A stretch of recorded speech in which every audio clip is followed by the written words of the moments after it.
Hello guys, welcome to my channel Dugu and his mom. तो हम लोग स्टार्ट करते हैं सेट 2।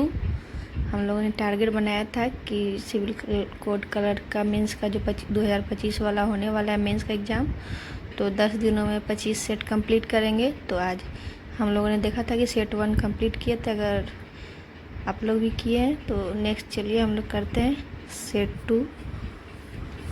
और ये रहा भाई साहब 25 सेट का सेट नंबर 2 आज से स्टार्ट कर रहे हैं। चलिए क्वेश्चन नंबर 1 से स्टार्ट कर रहे हैं। एक ईमेल एड्रेस का दूसरा भाग क्या होता है? तो एक ईमेल एड्रेस का दूसरा भाग होता है डोमेन नेम, डोमेन नाम। दूसरा क्वेश्चन है एमएस एक्सेल में निम्नलिखित में से कौन सा फंक्शन की किसी रेंज के भीतर किसी दी गई शर्त को पूरा करने वाली सेल्स की संख्या की गणना करता है? तो हमारा आंसर होगा काउंटिफ। क्वेश्चन नंबर 3 है एमएस वर्ड 2007 में इंसर्ट टैब के टेबल मेन्यू में निम्नलिखित में से कौन सा विकल्प नहीं होता है? तो टेबल मेन्यू में कौन सा विकल्प नहीं होता है? तो रिमूव हेडर, रिमूव हेडर विकल्प नहीं होता है। नेक्स्ट क्वेश्चन है 4, एमएस वर्ड में डॉक्यूमेंट को बंद करने के लिए निम्नलिखित में से किस शॉर्टकट कुंजी का प्रयोग किया जाता है? तो डॉक्यूमेंट को बंद करने के लिए Ctrl+W। नेक्स्ट क्वेश्चन है 5, निम्नलिखित में से कौन सा विभिन्न संबंधित वेब पेजों का एक केंद्रीय स्थान नहीं है? तो कौन सा केंद्रीय स्थान नहीं है? वेबसाइट। नेक्स्ट क्वेश्चन है 6, बाइनरी संख्या 11, ये देखें 000 का डेसिमल पद्धति में मान क्या होगा? तो बाइनरी संख्या हमेशा याद रखिएगा कि 1 और 0 से ही रहता है। तो देखिए इसका संख्या हम लोग पहले तो पहला अंक 1 लिख लेंगे और जितना भी संख्या गिन लेंगे कि कितना है 1 को छोड़ के। तो यहाँ 6 है तो 2 के पावर 6, उसी तरीक़े से घटते क्रम में लेते जाएंगे। जो है सेकेंड में है क्या 1, 2 के पावर 5, फिर है 0 तो 2 के पावर 4, 2 के पावर 3, 2 के पावर 2, इसी तरीक़े से हम लोग कर लेंगे सॉल्व। तो हमारा आंसर हो जाएगा 64 + 32 + 1, तो हमारा हो जाएगा 97 और क्या 10। हमारा आंसर क्या हो गया देख लीजिए 97 और 10। आप लोग ये ज़रूर एक बार देख ही लीजिएगा ये वाला। तो हमारा आंसर हो जाएगा बी। नेक्स्ट क्वेश्चन है 7, एमएस वर्ड 2010 में कार्य करते हुए जब हम तस्वीर पर क्लिक करते हैं तो ग्राफिक के आकार को बदलने के लिए इसके चारों तरफ हैंडल नज़र आते हैं। इन्हें किस नाम से जाना जाता है? तो इन्हें साइजिंग हैंडल कहते हैं। क्वेश्चन आंसर क्या होगा? सी, साइजिंग हैंडल। नेक्स्ट क्वेश्चन है 8, फोर्ट रन का पूर्ण रूप क्या है? मैं आपको पूरा फुल फॉर्म लगभग 200 फुल फॉर्म डालूंगी अपने साइट पे, आप लोग चाहें तो देख सकते हैं। तो चलिए फोर्ट रन का फुल फॉर्म है फॉर्मूला ट्रांसलेशन। नेक्स्ट क्वेश्चन है 9, पहली सोशल मीडिया साइट कौन सी थी? तो है 6 डिग्री। पहली सोशल मीडिया साइट कौन सी थी? 6 डिग्री। नेक्स्ट क्वेश्चन है 10, डगलस एंगलबर्ट ने डैश उपकरण इंटरफेस का आविष्कार किया था? तो कंप्यूटर माउस। डगलस एंगलबर्ट ने कंप्यूटर माउस का आविष्कार किया था। नेक्स्ट क्वेश्चन 11, देखिए URL http www. हम लोग ऐसे गूगल ईमेल आईडी ऐसे देखते हैं ना www.com, तो ये क्या चीज़ का हिस्सा होता है? तो ये हमारा प्रोटोकॉल होता है। प्रोटोकॉल HTTP क्या होता है? प्रोटोकॉल। ऐसे भी HTTP का फुल फॉर्म क्या है? Hyper text transfer protocol. Next question है 12, इनमें से सबसे तेज़ मेमोरी है रजिस्टर। देखिए question number 13, Microsoft Office Excel document में सेल एड्रेस क्या होता है? पहले कॉलम फिर रो का नाम। नेक्स्ट क्वेश्चन है 14, सिस्टम के डैश में प्रोग्राम या इंस्ट्रक्शन होते हैं? तो सिस्टम के सॉफ्टवेयर में प्रोग्राम इंस्ट्रक्शन होते हैं। नेक्स्ट क्वेश्चन है 15, बिट से संबंध रखता है द्विआधारी अंक बाइनरी, अभी देखे थे हम लोग। नेक्स्ट क्वेश्चन है 16, अब आ गया मैथ्स का क्वेश्चन। देखिए A/B = 3:5, फिर B/C = 7:8, 2A/B 3B/7C। तो हम सॉल्व किए, मैंने तो खुद से ही सॉल्व किया, तो आप लोग भी देखिए। वैसे A/B और B/C दे तो पहले हम लोग A/B/C का वैल्यू निकाल लेंगे। ये आपको आता है, सामने सामने से मल्टीप्लाई कीजिए, A हो जाएगा और B को पूरा क्रॉस मल्टीप्लाई उधर कीजिए और फिर सामने सामने हो जाएगा 21 × 35 = 40। ऐसे क्वेश्चन में दिया था कि हम निकालना है, तो उसने हम लोग ए और बी सी को गुना कर दिए। देख लीजिए, एलसीएम ले लिए 7, तो हमारा आंसर हो जाएगा 6:15:40। सॉरी, हिंदी इंग्लिश दोनों मिक्स हो रहा है, आप लोग मैनेज कर लेना। पर देखिए, ये सॉल्व करिएगा आप लोग, कॉपी पे खुद से सॉल्व ज़रूर करिएगा, ऐसे देखने से कुछ नहीं होने वाला। नेक्स्ट क्वेश्चन है, एक परीक्षा में कुल 65% विद्यार्थी उत्तीर्ण, तो उत्तीर्ण हुए हैं, अनुत्तीर्ण तो 35% बराबर 420। तो देख लीजिए, डायरेक्ट यहाँ हो जाएगा 1200, तो ऐसे मुजवानी बन जाएगा। नेक्स्ट क्वेश्चन है 18, किसी निश्चित गति से 15 किलोमीटर की दूरी तय करने में बी की तुलना में ए को 30 मिनट ज़्यादा समय लगता है, किंतु ए अपनी गति को दुगना कर दे तो वह उसी दूरी को बी की तुलना में 1 घंटा कम समय में तय कर लेता है, तो बी की गति क्या हो। देख लीजिए, हम लोग को दिया हुआ था डिस्टेंस 15/a और 15/b, बोल रहा था क्या कितना है, तो आप लोग प्रश्न सॉल्व किया हुआ है, ये देख लीजिए, खुद से बुक में ज़रूर सॉल्व कीजिएगा। हम लोग ए का वैल्यू निकाल लिए हैं 5 किलोमीटर प्रति आवर, फिर उससे हम बी का भी वैल्यू निकाल लेंगे, तो हमारा आंसर हो जाएगा 6।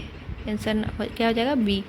नेक्स्ट क्वेश्चन है, एक विक्रेता ने 1 रुपये में 7 टॉफ़ियाँ की दर से टॉफ़ियाँ खरीदी, 40% लाभ प्राप्त करने के लिए उसे 1 रुपये में कितनी टॉफ़ियाँ बेचनी चाहिए। तो उसका देखिए, एक टॉफ़ी बेचने के लिए उसको विक्रय मूल्य क्या होगा एक टॉफ़ी का, 1/7 = 140/100, क्योंकि 40% लाभ था तो हमारा कितना हो जाएगा 140। तो आंसर हो जाएगा इसका 1 रुपये में कितनी 5 टॉफ़ियाँ बेचनी चाहिए। नेक्स्ट क्वेश्चन है, A/B/C की दक्षताओं का अनुपात इतना एक साथ काम करने, ये डे वर्क एंड टाइम का क्वेश्चन है, तो देख लीजिए, उस काम को 25 दिन में पूरा करते हैं, तो ए और सी दोनों मिलकर कितना देख लीजिए। क्वेश्चन है, कुल काम क्या होगा, दक्षता और समय, तो कुल काम दिया हुआ है और समय से गुना कर दिए हैं। फिर A+C का 35% काम हमारा 105 हो जाएगा, तो A+C को कार्य समाप्त करने में कितना समय लग जाएगा, तो उसका काम और दक्षता से भाग दे दीजिए, आंसर आ जाएगा 15 दिन।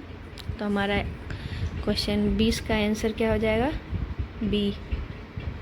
नेक्स्ट क्वेश्चन है 21, कौन सी संख्या घटते क्रम में है। ये तो जब भी ऐसा क्वेश्चन है तो पहले डेसिमल में जितना भी नंबर है उसको पॉइंट में ले जाते हैं, 4/5 को, उसी तरीक़ा से 2/3 को, 1/2 को, 3/8 को। आप थोड़ा मोबाइल को घुमा लेना, देखो सबको डेसिमल में आप लोग कन्वर्ट कर लेना, डेसिमल में कन्वर्ट करने से आसान हो जाता है। देखिए यहाँ पे डेसिमल में कन्वर्ट किया हुआ है, 0.8, 3/8 का 0.375, 2/3 का 0.66, 1/2 का 0.5, तो हमारा आंसर हो जाएगा डी। थोड़ा टाइम लगेगा पर एक्यूरेसी तो बनी रहेगी ना। नेक्स्ट क्वेश्चन है 22, 5,000 रुपये की राशि पर 4% वार्षिक ब्याज दर से वार्षिक और 6 माही, देख लीजिए, वार्षिक और 6 माही 1.5 वर्ष का चक्रवृद्धि का अंतर ज्ञात कीजिए। तो पहले हम लोग 1.5 वर्ष का CI निकालते हैं, ठीक है। तो देखिए, पहले मूलधन दिया है, दर दिया है और समय दिया है, तो CI = P × 1 + R के पावर T - 1 होता है, आप लोग को पता है फार्मूला। तो अगर T दिया हो तब ना, यहाँ T होल में दिया हुआ है, तो जो दिया हुआ है 1 उसको और फिर उसको रेट में गुना कर देते हैं, इसका फार्मूला है।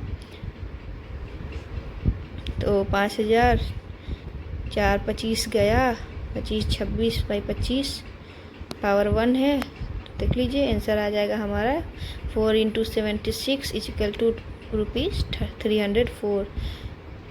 अब है 6 माही के आधार पर, जब भी 6 माही बोले तो टाइम को दुगना और रेट को अधिया कर दे। जैसे कि रेट को देखिए आधा कर दिया तो 2% और समय हमारा हो जाएगा 3 वर्ष।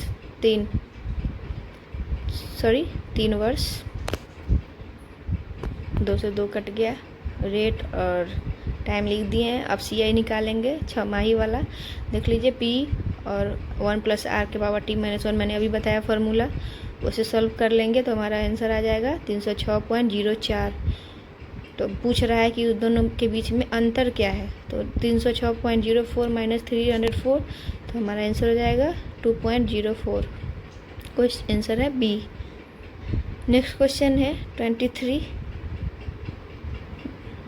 22 का देख लीजिए, अंतर बोला है तो निकल गया। नेक्स्ट क्वेश्चन है 23, किसी संख्या के 1/2, 1/3, 1/5 का योग। तो जब भी ऐसा क्वेश्चन पूछे तो पहले उस संख्या को x मान ले। मैं तो भाई x मानती हूँ। x मानने से क्या होता है ना कि कैलकुलेशन करने में ईजी हो जाता है। तो 1/2x + 1/3x + 1/5x और संख्या में 12 से अधिक इज इक्वल टू क्या हो जाएगा, x + 12। देख लीजिए मैंने सॉल्व किया, आप लोग देखिए, खुद से भी आप लोग ट्राई करते रहिए। तो एलसीएम ले लेंगे, ये सॉल्व 15 हो जाएगा, 15x, फिर हो जाएगा यहाँ 10x, यहाँ हो जाएगा 6x बराबर x + 12। डायरेक्ट x को इधर भी ला सकते थे, पर जैसे सुविधा मिले आप बनाते जाओ। x का हमारा वैल्यू कितना आ जाएगा, तो 360 हमारा आंसर है, 360 आंसर बी। नेक्स्ट क्वेश्चन है ए अकेले किसी कार्य को कितना दिन में पूरा कर सकती है बी के साथ मिलकर, फिर उसी कार्य को 24 दिन में काम कर सकती है। यदि सी अकेले इतना दिन में करेगा तो बी और सी। तो यहाँ बोल रहा है कि देख लीजिए, ए दिया है 32 दिन में कर सकता है, ए बी के साथ 24 दिन में और सी अकेले 64 दिन में। तो दक्षता हम लोग निकाल देंगे, एलसीएम ले लेंगे, सबका डिवाइड करेंगे। ए का है 6, सी का है 3, तो मुझे बी का निकालना है। तो ए + बी का दिया है तो ए का दक्षता माइनस कर देंगे तो हो जाएगा 2। तो हमारा बी का कितना हो जाएगा 96।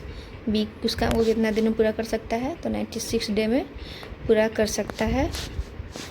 लेकिन हम लोग को क्वेश्चन में पूछा क्या है भाई, पूछा है बी, तो निकाल दिए हैं।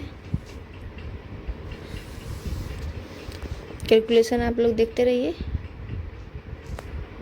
पूछा क्या है, बी और सी मिलके कितना दिन में करेंगे, तो दोनों को दक्षता को जोड़ दिए, कुल काम को दक्षता से भाग दे देंगे तो हमारा समय निकल जाएगा। तो हमारा समय हो गया 38 होल 2/5 डेज, आंसर हो गया डी। नेक्स्ट क्वेश्चन है 25, एक आदमी 25 किलोमीटर प्रति घंटा की चाल से गांव से डाकघर गया, फिर 4 किलोमीटर घंटा की चाल से वापस लौटा। यदि इस यात्रा में 5 घंटे 48 मिनट का समय लगा तो गांव से डाकघर की दूरी ज्ञात कीजिए। भाई एक साइड घर लिखो, डाकघर लिखो। घर से गया 25 किलोमीटर प्रति घंटे और डाकघर से आया 4 किलोमीटर प्रति घंटे। हमारा समय दिया है तो डिस्टेंस पूछा है। समय 5 घंटा 48 मिनट है, उसको निकाल लिए हैं। देख लीजिए, जब टोटल टाइम है ना तो डिस्टेंस बाई स्पीड कर लेते हैं। टोटल टाइम हमारा डिस्टेंस हो जाएगा 20 किलोमीटर प्रति hour, 20 kilometre sorry. Next question 26, शहरेम के उत्तर में है। भाई रीजनिंग आप लोग खुद से ही कर लेना, देख लो, पॉज करके आप लोग सॉल्व करके मेरे कमेंट में ज़रूर डालिएगा, मैं देखूंगी। हम लोग नेक्स्ट सेक्शन बी से चलते हैं, डिस्क्रिप्टिव। 20 अंक का है, चलिए ई से है, लिखना है 150 वर्ड में। पहला ई से क्या है, pollution due to urbanisation and AI technology a boon और ए कर्स। एआई टेक्नोलॉजी मुझे लगता है रट ही लो। वैसे रटना क्या है, लिखना खुद ही, पर एक होता है ना कि पढ़ लेने से, रट लेने से आपको माइंड में आइडिया आ जाएगा कि हाँ इसमें कौन सा क्या कैसे लिखना है, क्या करना है। तो एक बार हम लोग चलिए देखते हैं एआई टेक्नोलॉजी पे, पॉल्यूशन ड्यू टू अर्बनाइजेशन पे। पॉल्यूशन वही है प्रदूषण, अर्बनाइजेशन से प्रदूषण जो हो रहा है। तो urbanisation while driving economic growth and modernisation has become a leading cause of pollution. The migration of people to cities for better opportunities has resulted in unplanned urban sprawl, overpopulation and excessive pressure on natural resources. Increased vehicular emissions, industrial waste and construction activities have worsened air quality, causing respiratory and cardiovascular diseases. Water bodies are polluted by untreated sewage and industrial effluent, making clean water scarce. Noise pollution from traffic and machinery disrupt urban life, while the improper disposal of solid waste contributes to land degradation. Rapid urbanization also leads to deforestation, reducing green cover and further exacerbating pollution, sustainable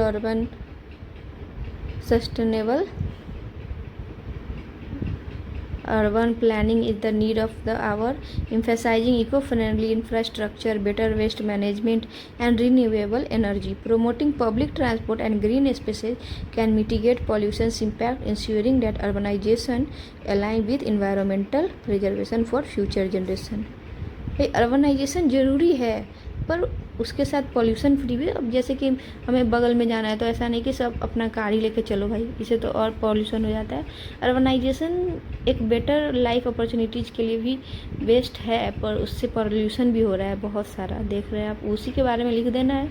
AI technology वरदान है या अभिशाप, गुण और एक कर्स।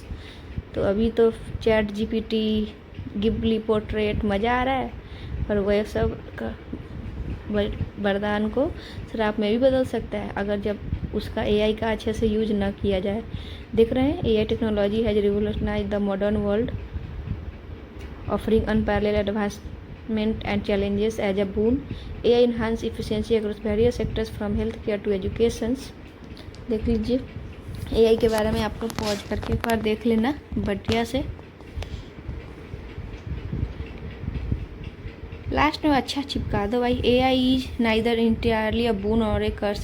It is a powerful tool that requires responsible development and application, balancing its benefits with ethical consideration. चलिए next question हमारा है 50 वर्ड में लिखना है। क्या है? ड्राफ्ट ए पब्लिक नोटिस, एक पब्लिक नोटिस लिखना है। कल्चरल डिपार्टमेंट मीटिंग और annual day. Annual day programme meeting क्या है भाई? हम लोग देखते हैं। पब्लिक नोटिस है तो हम लोग एक बॉक्स में लिख देंगे जिसके बारे में लिखना है cultural department meeting. This is to inform all members of the cultural department that a meeting has been scheduled to discuss important things, ऐसे लिख दीजिएगा। और सबसे पहले डेट, टाइम, वेन्यू लिख दो और नीचे लिख दो अटेंडेंस इज मैंडेटरी, बहुत ज़रूरी है। एनुअल डे प्रोग्राम मीटिंग, ये तो हम लोग के स्कूल में आता था। एक नोट बड़ा सा चार्ट पेपर लेके आते थे क्लास में, जब भी मीटिंग वगैरह होना होता था। तो आप लोग देख लीजिए और एक बार खुद से लिखने का ट्राई कीजिए। नेक्स्ट है letter, company regarding to return damage goods और प्रिवेंटिंग वाटर लॉगिंग। 50 वर्ड में लिखना है। डैमेज गुड्स को रिटर्न करना है तो मान लीजिए कोई है ABC, हाउस नंबर इतना, हनुमान नगर पटना, जनवरी। डेट लिख दीजिए, जगह का नाम लिख दीजिए, अपना एड्रेस। फिर to the manager CW company New Delhi. Subject क्या है? तो request for return of damage goods. Dear sir madam लिख देना है और उसके बारे में लिख देना है। The invoice photograph of the damage goods are attached, yours sincerely. आप लोग लेटर तो मुझसे ज़्यादा ही तैयारी कर रहे होगे, मुझे भी थोड़ा हिंट दे दो आप लोग कि मैं क्या करूं। सरोजनी नगर दिल्ली टू इतना इतना। हमको ये लेटर लिखना क्या है? Water logging, request for preventing water logging. To the municipal commissioner Hyderabad, आप लोग दूसरा जगह भी लिख सकते हो।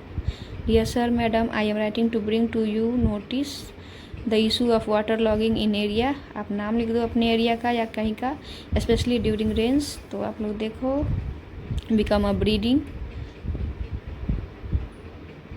The stagnant water. भाई हवा तो मुझे पढ़ने नहीं दे रहा, आप लोग पॉज करके इस पर देख लेना खुद ही। नेक्स्ट क्वेश्चन है 4, करेक्ट द सेंटेंसेज, री राइट देम। चलो ये में हम लोग तो डायरेक्ट करते हैं कि the ball I kicked went highly in the sky. तो वेंट के साथ क्या होगा? एडजेक्टिव, तो हाईली नहीं होगा, हाई होगा। A lot of adulterants are chemical that can lead to an range, an नहीं होगा यहाँ, ए होगा। कैरियर डिफ़िकल्टेस्ट, डिफ़िकल्टेस्ट नहीं होगा भाई, must difficult exam he had ever given. हमारा हो गया इंग्लिश डिस्क्रिप्टिव कंप्लीट है। नहीं भाई एक और है, इनकरेक्टली है, जो इनकरेक्ट है उसको सही करना है। तो यहाँ रेनबो BOW होगा भाई, यू नहीं होगा। क्वेश्चन नियर में देख लीजिए, ये सही है, इसमें कुछ सुधार करने की ज़रूरत नहीं है। आप लोग मेरे चैनल को सब्सक्राइब करो, लाइक्स कमेंट करो, और कुछ गलतियाँ भी है, अभी मैं न्यू हूँ तो आप लोग बस सपोर्ट करो यार, न्यू यूट्यूबर हूँ, कुछ तो हेल्प करो भाई बंधु लोग। चलिए बैंक, अब हिंदी आ गया, बैंक प्रबंधक को लिखना है खाता खुलवाने के लिए।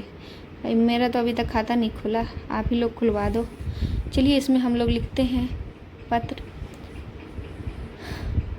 लिख दीजिए बैंक प्रबंधक महोदय, पंजाब नेशनल बैंक, जो भी बैंक आपको लिखना है, जगह का नाम, विषय, नया खाता खुलवाने हेतु आवेदन।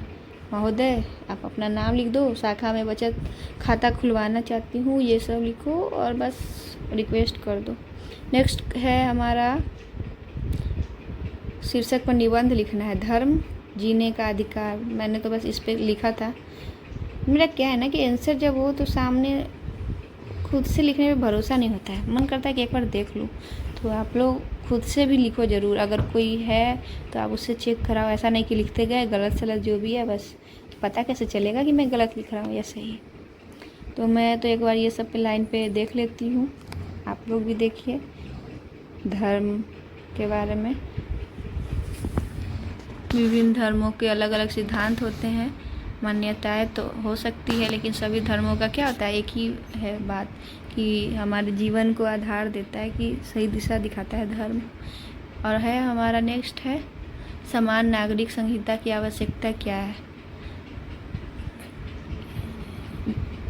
भारत जैसे विविधतापूर्ण देश में विभिन्न धार्मिक समुदायों के लिए अलग अलग व्यक्तिगत कानून मौजूद है जो विवाह, तलाक, उत्तराधिकार और गोद लेने जैसे मुद्दों को नियंत्रित करते हैं। यह विविधता कभी कभी सामाजिक असमानता, भेदभाव और न्याय की कमी को जन्म देती है। समान नागरिक संहिता का उद्देश्य इन असमानताओं को समाप्त करना और हर नागरिक को समान अधिकार प्रदान करना है। इससे लाभ है वो लिख दीजिए, समानता और न्याय, महिलाओं के अधिकारों की रक्षा करना, राष्ट्रीय एकता, सभी नागरिक समान कानून के तहत आएंगे। तो धर्मनिरपेक्षता को बढ़ावा देना। चुनौतियाँ इसमें क्या होती है कि धार्मिक समुदायों में इसका विरोध, विविध संस्कृति को, धार्मिक परंपराओं को बनाए रखने की, राजनीतिक और सामाजिक विभाजन का डर। इस निष्कर्ष क्या है कि समान नागरिक संहिता का उद्देश्य सामाजिक में एक समानता लाना है। नेक्स्ट क्वेश्चन है हमारा कि मुहावरे का अर्थ बताइए।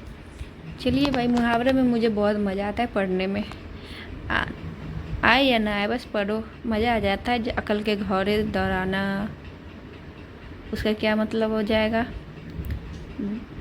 बिना सच्चाई जाने अकल के घौरे दौड़ा रहा है, मतलब बिना बात का दिमाग लगाना, मतलब बिना काम का सोचना, कल्पनाएं करना। आँख की किरकिरी बनना, मतलब नापसंद होना। अपने व्यवहार के कारण वह सबकी आँख की किरकिरी बन गया। चादर देकर पैर फैलाना, ऐसा नहीं, मैंने तो पहले चादर देकर पैर फैलाना मन में आया कि यार अपनी औकात में रहना। ये मत लिख देना आप भी, औकात में रहना, अपनी क्षमता के अनुसार काम करना। भाई साहब देखना पड़ता है, औकात में रहना, क्या कमाल उन्हें। भाई डुग्गू की मम्मा, औकात में रहना नहीं लिखना होता है, हिंदी थोड़ा वाक्य में देखिए बन गया है। गुड़ गोबर करना मतलब बनते काम को ख़राब करना। चलिए हम लोग शुद्ध को स्कूल हो जाएगा, वैसे गलत लिखा हुआ है स्कूल। बच्चे पार्क में खेल रहे हैं, रहे नहीं होगा। अलमारी में रखी है, सही हाँ में दीर्घिकार होगा, अध्यापक होगा, अध्यापक यापक। चलिए नेक्स्ट है हमारा जीके जीएस। ये अति लघु उत्तरीय प्रश्न है जो कि एक एक अंक के हैं। भारतीय संविधान का कौन सा अनुच्छेद शिक्षा और संस्कृति की सुरक्षा का प्रावधान करता है? तो अनुच्छेद 29 और 30। शिक्षा और संस्कृति का, तो अनुच्छेद 29 और 30। लोकटक झील किस राज्य में स्थित है? तो मणिपुर। भारत में नोटबंदी की घोषणा कब हुई थी? 8 नवंबर 2016। कौन कौन छुपा कर रखा था? 8 नवंबर 2016 को ही पकड़ा गया। राष्ट्रीय कांग्रेस का पहला अधिवेशन 1885 में मुंबई में। राष्ट्रीय हरित अधिकरण का मतलब मुख्य उद्देश्य क्या है? पर्यावरण को करना। नेक्स्ट है संविधान के संवैधानिक संशोधन 368। पहला डिजिटल गांव कौन सा है? अकोदरा, गुजरात। राष्ट्रीय आपदा प्रबंधक प्राधिकरण कब स्थापित हुआ? 2005। नेट जीरो कार्बन उत्सर्जन कौन सा देश के लक्ष्य घोषणा की? अमेरिका 2050 तक। प्रधानमंत्री गरीब कल्याण योजना 2024 में किन क्षेत्रों, स्वास्थ्य, शिक्षा, महिला सशक्तिकरण कितने व्यक्तियों को भारत रत्न सम्मान मिला है? तो 5। आप पाँचों का नाम लिख के मेरे कमेंट में डालिएगा। विश्व का सबसे बड़ा महाद्वीप एशिया। 42वें संविधान संशोधन जोड़ा गया था, समाजवादी और पंथ निरपेक्ष। सबसे भारी धातु ओस्मियम। और कृषि निर्यात कौन सा है? बासमती चावल। ये 5 का देख लीजिए। चौधरी चरण सिंह, कर्पूरी ठाकुर, लाल कृष्ण आडवाणी, MS स्वामीनाथन और नरसिंह राव। चलिए, हमारा हो गया है set to complete. Set to complete है, ऐसे बने रहिए। 10 दिन में 25 सेट कंप्लीट करेंगे। थैंक यू, मेरे साथ बने रहिएगा आप लोग।